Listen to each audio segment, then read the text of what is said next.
Candle शोभायात्रा समस्त के मुई अभिनंदन जणाउछे काहे लागि कि आज जेन हमर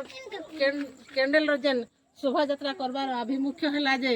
हमर ए ओडिसार जेते महिला छात्र छात्री एवं भारत वर्ष रे जेते भी अछन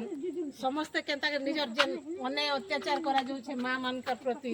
जेन झियो माने स्कूल रे गर्भवास होउछन झियो मान को धर्षण करा जाउछे अपहरण करा जाउछे हम सारा ओडिसा रे 60,000 नारी अपहरण हैछन तांके से मान को न्याय लागि आज हमें आज ई कैंडल रो शोभायात्रा करबार हमर अभिमुख्य होउछे तेणु कर समस्ते आमे हमर महिला लागि हमर छात्र छात्री लागि समस्ते आमे जदी सहयोग करमा समस्त समय देमा केंता कर से मन न्याय पाइबे से ऊपर आमे इरा लड़ाई करबार लागि आज आमे सिरजापल्ली पंचायत रे आमे लड़ाई कार्यक्रम हमर महिला समाज आमे लागि छु समस्त के धन्यवाद।